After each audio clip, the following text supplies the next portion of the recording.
May 14, 1943, Attu Island, Alaska. The fog clung to the volcanic rock like a shroud.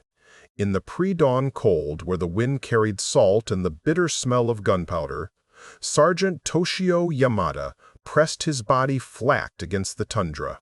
His uniform, once crisp and proud, was now torn and stained with mud the color of old blood. His rifle, empty for 2 days, lay beside him, a useless piece of iron. Around him, the silence was punctuated only by the distant rumble of American artillery and the ragged breathing of the few men who remained. They had been told that surrender was a disgrace worse than death. They had been told that the enemy would torture them, mutilate them, parade their broken bodies as trophies of a savage war. Yamada's stomach clenched not from fear alone, but from a hunger so profound it had become a constant companion. He closed his eyes and thought of rice, white rice, the simple taste of home. When the American soldiers appeared through the mist-tall, bundled in heavy coats, their faces obscured by the fog, Yamada did not raise his hands immediately. He watched them, expecting the crack of a rifle, the flash of a bayonet. Instead, one of the soldiers knelt beside him, said something in a language Yamada could not understand, and offered him a canteen. Water. Clean water. Yamada hesitated, his mind racing through the propaganda films he had seen, the speeches he had memorized. But his body betrayed him. His hand reached out trembling, and he drank. This moment small, almost invisible in the vast machinery of the Second World War, would become the first fracture in a carefully constructed worldview. For Sergeant Yamada and tens of thousands of Japanese prisoners of war who would follow him into American captivity, the next months and years would not unfold as they had been taught to expect. They would not face the executioner's blade or the torturer's hand. Instead, they would encounter something far more disorienting, an enemy who fed them, educated them, and healed their wounds. An enemy who, in defying every expectation, would quietly dismantle the ideology that had sent them to war in the first place. To understand the shock that awaited Japanese prisoners in American hands, one must first understand the world they came from. In the 1930s, as Japan's military expanded across Asia, the Imperial Japanese Army cultivated a warrior ethos rooted in ancient samurai codes and modern totalitarian propaganda. The concept of gyokusai, shattering like a jewel, elevated death in battle to the highest honor. Surrender, by contrast, was branded as the ultimate betrayal. The Senjinkun, or Military Field Code, issued in 1941, explicitly commanded soldiers, do not live to experience shame as a prisoner. By dying, you will avoid leaving behind the crime of a stain on your reputation. This was not mere rhetoric. Japanese soldiers were indoctrinated from childhood in schools, through films, and in military training camps where the message was hammered home with relentless precision. To be captured was to become horyo, a prisoner, a word that carried with it the weight of eternal disgrace. Families of captured soldiers were told their sons or husbands had died honorably, even when they had not. The shame was so profound that many Japanese soldiers chose suicide over surrender, even when wounded, starving, and surrounded. On islands like Saipan and Okinawa, entire units would charge headlong into American machine guns in desperate final banzai attacks.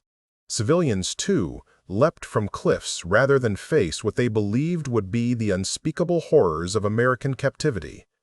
This fear was not irrational within the framework they had been given. Japanese propaganda painted Americans as barbaric, racist demons who would rape, torture, and murder prisoners without mercy. Leaflets dropped over Japanese positions warned of mutilation and cannibalism. Films shown to soldiers depicted American troops as subhuman monsters. And there was a grim logic to this fear. The Japanese military's own treatment of enemy prisoners was catastrophic. Allied POWs in Japanese hands faced starvation rations, forced labor, medical neglect, and routine executions. The Bataan Death March, the construction of the Burma Railway, the massacres at Wake Island and elsewhere. These were not aberrations, but reflections of a military culture that viewed surrender as contemptible and prisoners as less than human. If this was how Japan treated its captives, the soldiers reasoned, surely the Americans would do the same, or worse. So when the first Japanese soldiers were captured in significant numbers after the grinding battles of Guadalcanal, Attu, Tarawa, they arrived in American hands expecting to die. Some closed their eyes and waited for the bullet. Others feigned injury or madness, hoping for a quicker end. What they did not expect was to be loaded onto trucks, driven to field hospitals, and given medical care. What they did not expect was to be handed food, hot food, abundant food, food that seemed impossible in a world defined by scarcity. The first meal was always the same, not in content, but in effect. For many Japanese POWs, the moment they sat before a tray of American military rations became the moment the carefully constructed narrative began to crumble.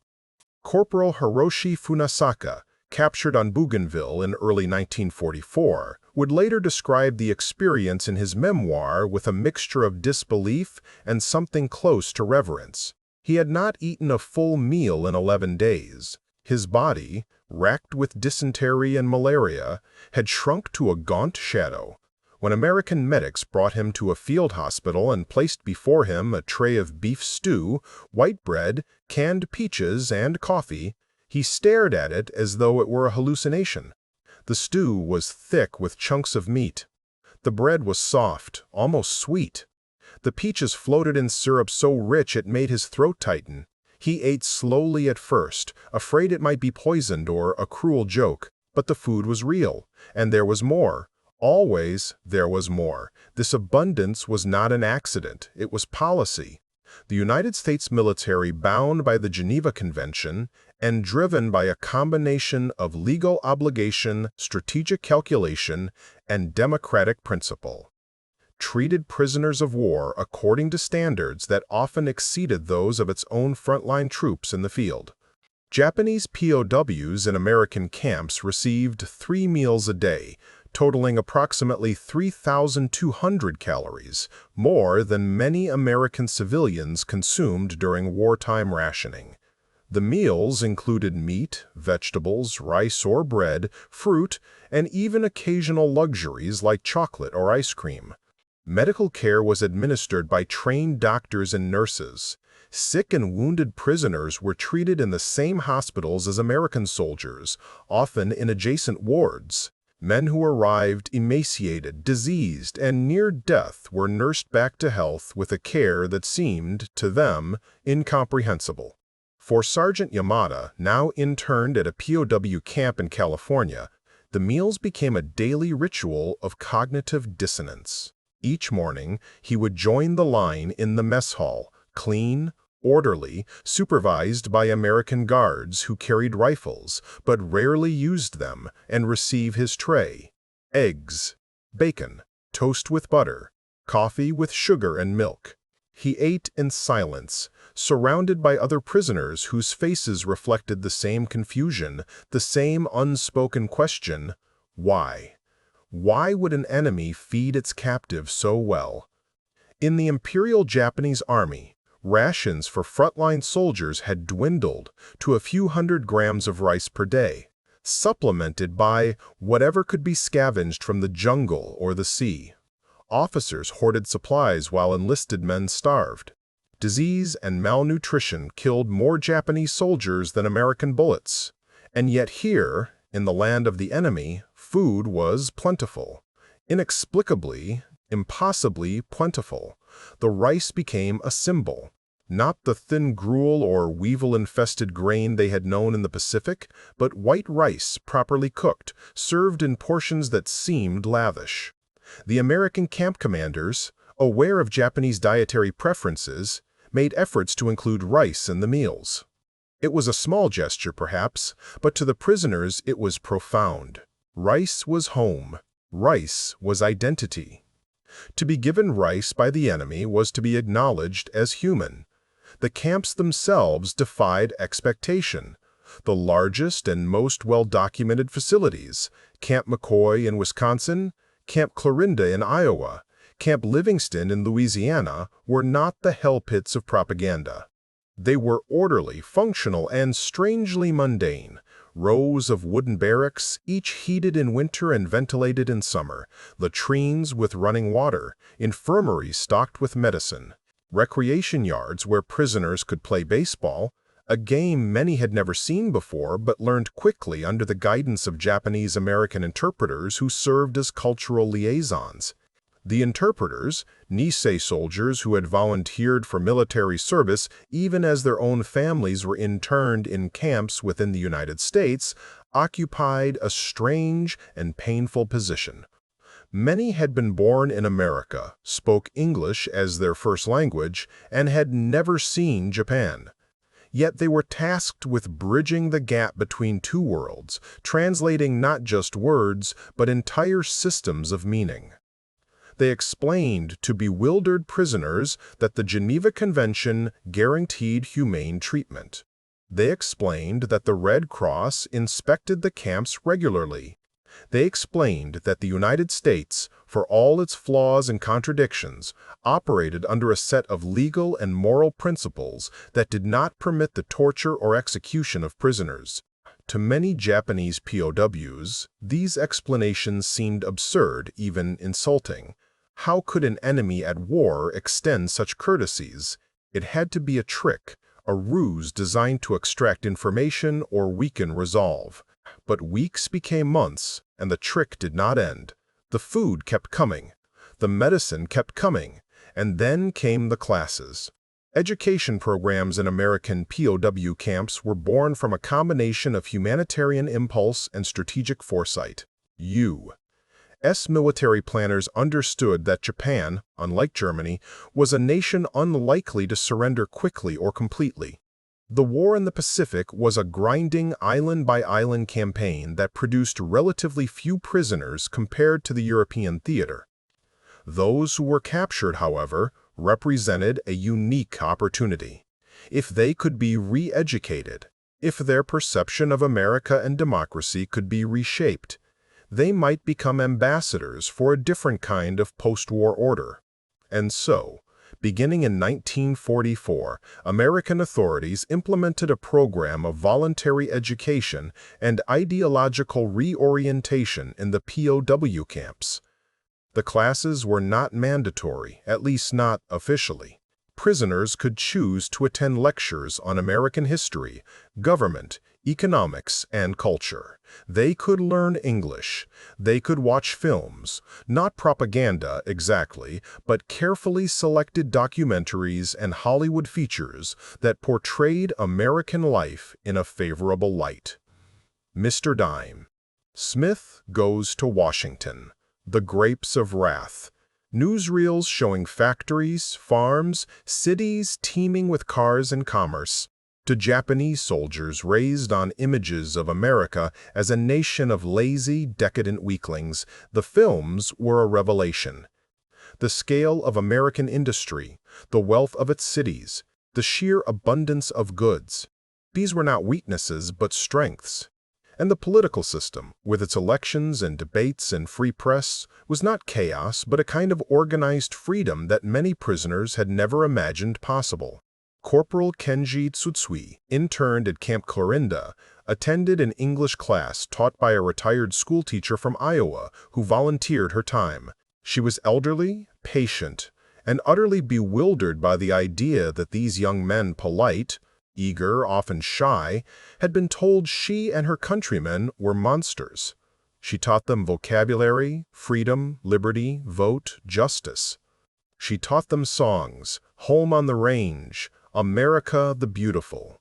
She brought in her grandchildren once, 2 blonde girls in braids who giggled and handed out cookies. Tsutsui, who had been taught that Americans hated all Asians, watched the children with a confusion so deep it bordered on grief. If these were the enemy, what had he been fighting for? The medical care was perhaps the most powerful solvent of propaganda. Japanese soldiers arrived in American hands suffering from wounds, diseases, and malnutrition that would have been death sentences in their own military system. Malaria, dysentery, tropical ulcers that ate through muscle and bone, gangrene, beriberi, men who could barely walk, barely see, barely breathe. In Japanese field hospitals, such men were often left to die or given minimal treatment so that scarce resources could be allocated to soldiers who still had a chance to fight. But in American hospitals, every prisoner was treated as though he mattered. Private Shigeru Takahashi had been shot through the abdomen during the battle for Peleliu. He should have died within hours. Instead, American medics stabilized him, loaded him onto a hospital ship, and transported him to a naval hospital in San Diego. There, surgeons operated on him, not once, but twice, removing shrapnel, repairing damaged organs, stitching him back together with a care that seemed absurd. Why waste such effort on an enemy soldier? Takahashi lay in his hospital bed, surrounded by other wounded men, some American, some Japanese, and listened to the hum of machines, the soft voices of nurses, the distant clatter of meal trays. He was given morphine for the pain. He was given blood transfusions.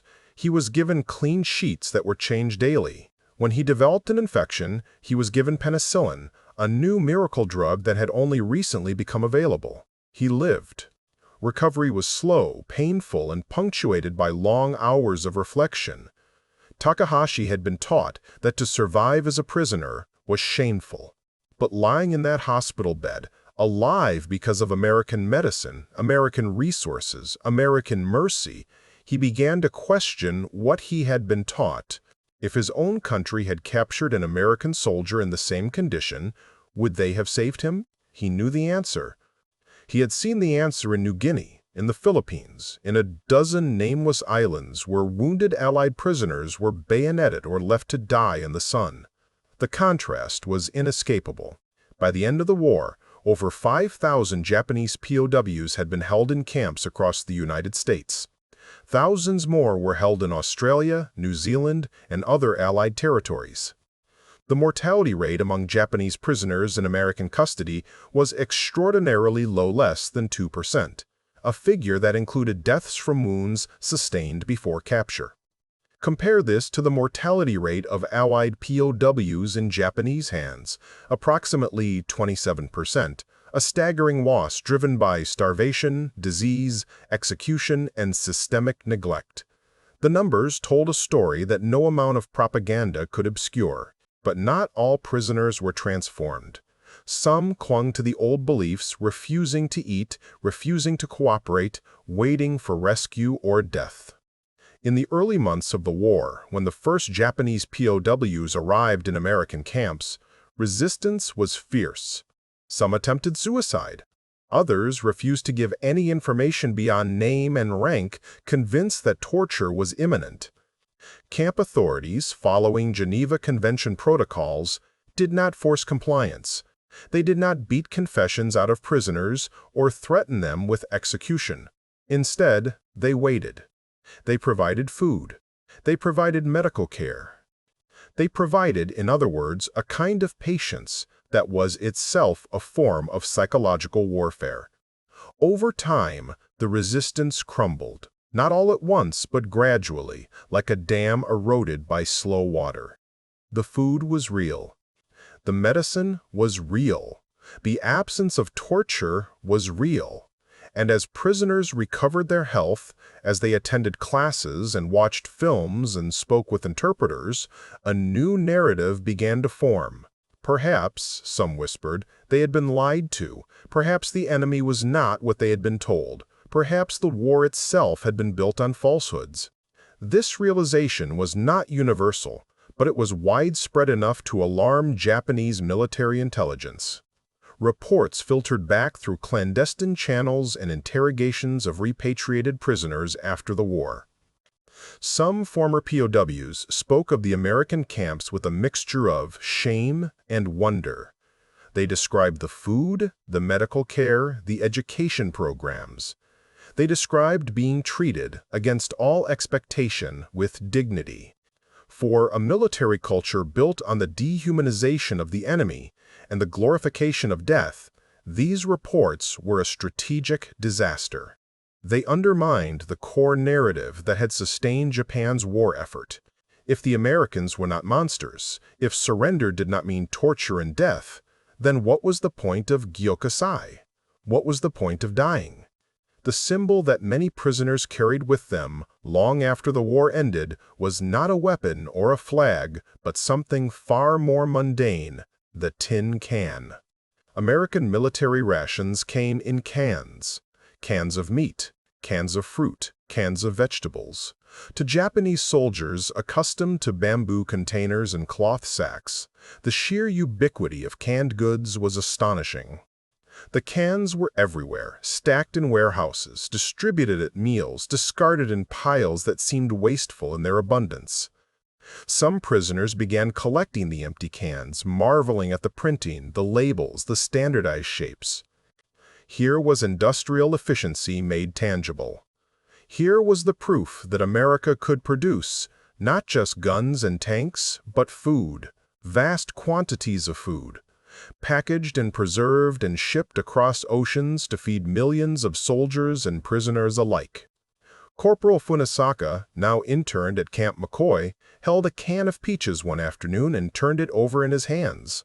The label showed a sun-drenched orchard, ripe fruit hanging from trees, a vision of pastoral plenty. He thought of Japan, where food shortages had become endemic, where civilians subsisted on rationed rice and sweet potatoes, where soldiers in the field ate grass and tree bark. He thought of the propaganda that had promised Japanese superiority, Japanese destiny, the inevitable victory of the samurai spirit over Western decadence. And he thought of this can, this stupid, ordinary can of peaches, and realized it was a better argument for American power than any speech or film.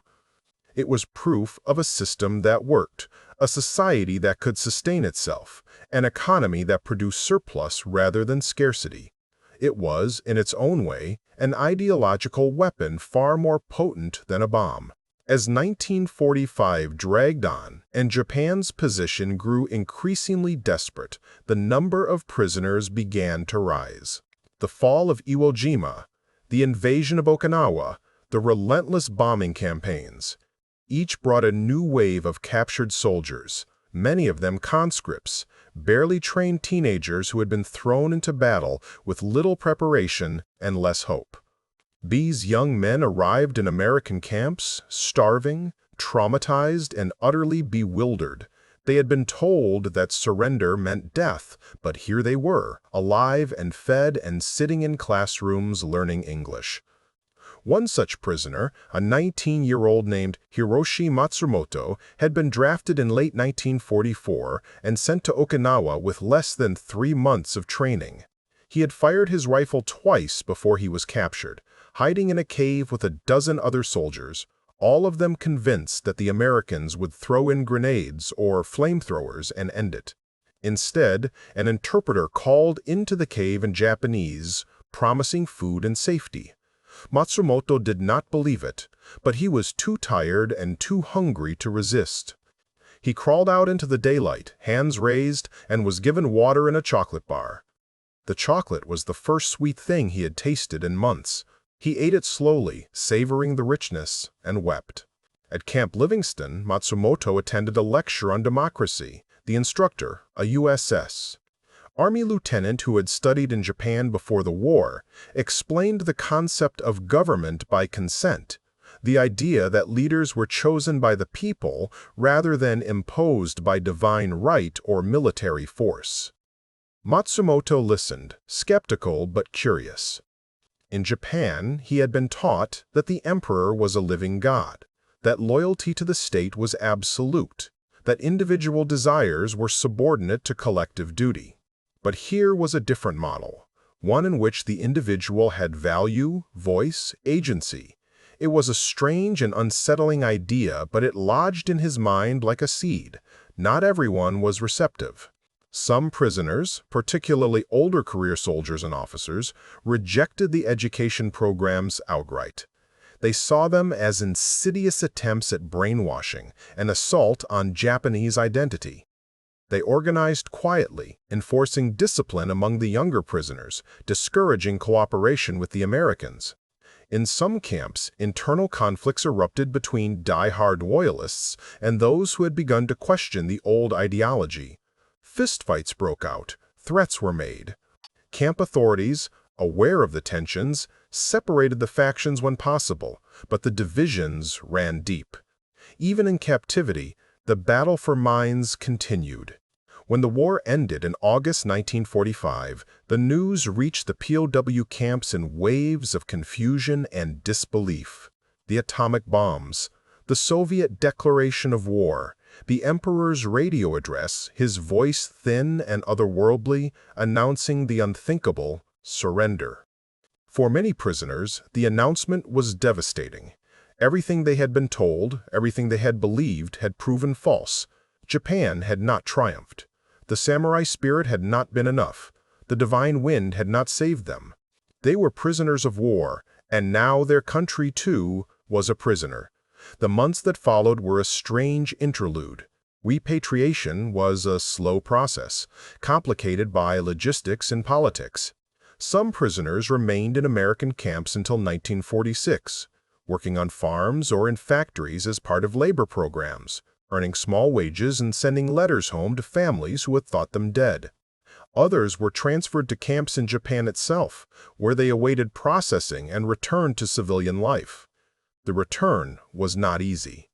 In a society that had glorified death over surrender, returning POWs faced stigma and suspicion. Some lied about their experiences, claiming they had been liberated from forced labor camps, rather than admitting they had been treated well. Others spoke openly, describing the food, the medical care, the education programs, and were met with skepticism or outright hostility. How could the enemy have been so humane? It sounded like propaganda. But the truth was recorded in documents, photographs, and the testimony of thousands of men. The International Red Cross, which inspected American POW camps throughout the war, filed reports noting the generally high standard of care. Allied authorities documented the programs and policies. And the prisoners themselves, in letters, diaries, and post-war interviews, confirmed what had seemed impossible, that an enemy at war had chosen to treat its captives not as subhuman refuse, but as human beings entitled to dignity care and even education. Sergeant Toshio Yamada returned to Japan in early 1946. He had spent nearly 3 years in American captivity, first in Alaska, then in California. He had learned English. He had attended classes on American history and government. He had worked on a farm in the Central Valley, harvesting vegetables alongside other prisoners, earning $1 a day that he saved in a small cloth pouch. He had eaten more food in those 3 years than he had in the previous 5.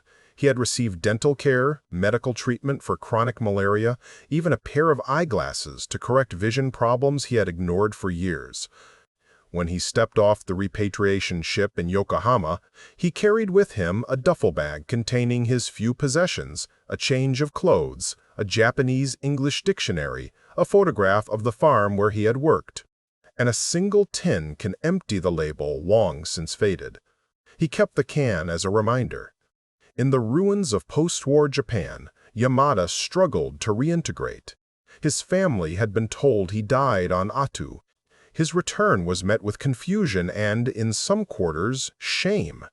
He did not speak much about his time in captivity, not because he was forbidden, though stigma made it difficult, but because he did not know how to explain it. How could he describe the strange generosity of the enemy? How could he convey the dissonance of being fed and healed and educated by the very people he had been taught to hate? He took a job as a clerk, married, had children, and lived quietly. But he never forgot the meals, the classes, the hospital bed where American doctors had saved his life, and he never discarded the tin can. The experience of Japanese POWs in American camps stands as one of the war's quiet paradoxes. It was not a story of heroic liberation or dramatic rescue, but of something subtler and perhaps more powerful, the slow erosion of ideology through the persistent application of humane treatment. The United States, for all its flaws, its own internment of Japanese Americans, its racial segregation, its capacity for violence operated, in its handling of enemy prisoners according to a set of principles that acknowledged the humanity of the other. This was not purely altruism. It was strategy, law, culture, and pragmatism intertwined. But its effect was undeniable. For the prisoners, the transformation was not instant or universal. Some left the camps as convinced of Japanese superiority as when they arrived. Others left confused, their worldview shattered but not yet rebuilt. But many carried with them a new understanding, a recognition that the enemy they had been taught to fear was not a monolith of evil, but a society capable of both great cruelty and great compassion. They had seen American abundance not as decadence, but as the fruit of a different kind of order. They had tasted freedom, not in the abstract, but in the simple dignity of being treated as a person rather than a number. In the decades after the war, as Japan rebuilt and redefined itself, the stories of former POWs remained largely unspoken, tucked away in the private memories of men who had returned from the dead. But the lessons lingered. The generation that had fought the war would give rise to a generation that questioned it. The absolute certainties of militarism gave way, slowly and unevenly, to a society that valued peace, prosperity, and individual rights. The transformation of Japan from imperial power to democratic ally was shaped by many forces: occupation policies, economic aid, cultural exchange. But among them quietly and persistently were the memories of men who had once been prisoners and had learned, against all expectation, that the enemy could be kind. There is a photograph, preserved in the National Archives, taken at Camp McCoy in the summer of 1945. It shows a group of Japanese prisoners gathered in a recreation yard, playing baseball. They are dressed in standard-issue fatigues, their faces relaxed, almost smiling. An American guard stands in the background, watching but not interfering. The sun is bright.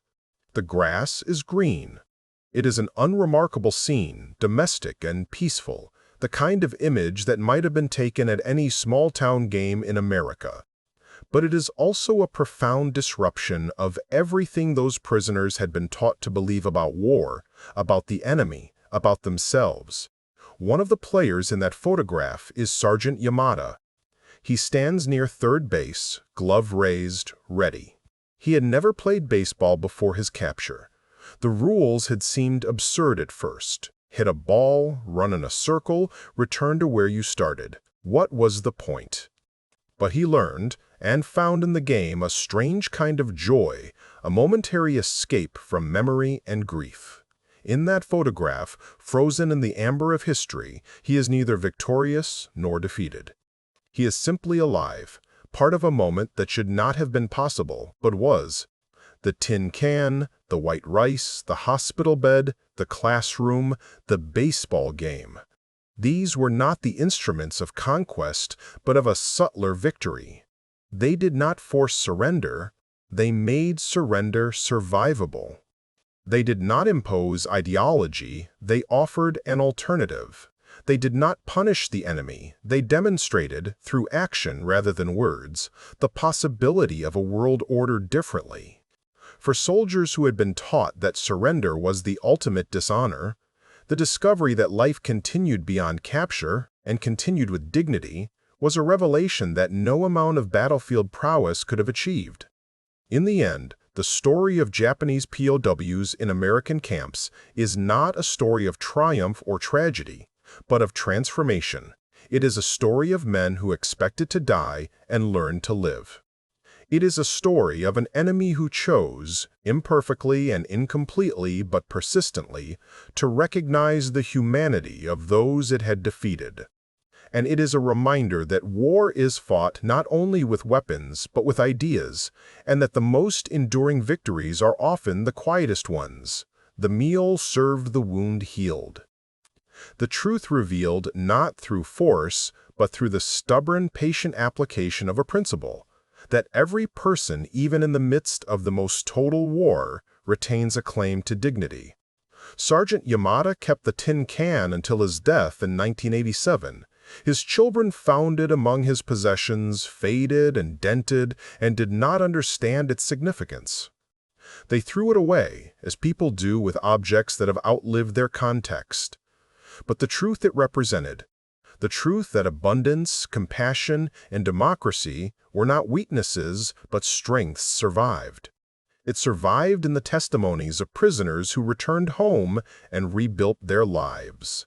It survived in the policies of a post-war Japan that chose peace over militarism. It survived in the simple, stubborn fact that treating the enemy as human did not weaken the United States, but affirmed the very principles it claimed to fight for. War is often remembered for its violence, its destruction, its great battles and dramatic turns. But sometimes, in the quiet spaces between the headlines, another kind of story unfolds, a story of decency, of meals shared and wounds healed, of men who discovered that the enemy was not what they had been told. And in that discovery, against all expectation, they found not shame but the possibility of redemption. The tin can, the rice, the hospital bed, these were the symbols of a war fought not only with guns but with the persistent, quiet insistence that even in the darkest times humanity could prevail. For the prisoners who lived through it, the experience was not easily forgotten. It changed them, challenged them, and in some cases, saved them. And in doing so, it offered a glimpse of a truth larger than any battlefield, that the greatest victories are not always won by force, but by the refusal to abandon the principles that define us, even and especially when facing those who would destroy us. In the end, the war ended. The prisoners went home. The camps were dismantled, the barracks torn down, the fields returned to farmers and families. But the memory remained, carried in the minds of men who had tasted both the bitterness of defeat and the unexpected sweetness of mercy. And in that memory, preserved like fruit in a tin can, was a lesson that transcended borders and generations, that even in the midst of total war, the choice to see the enemy as human was not weakness, but the ultimate expression of strength.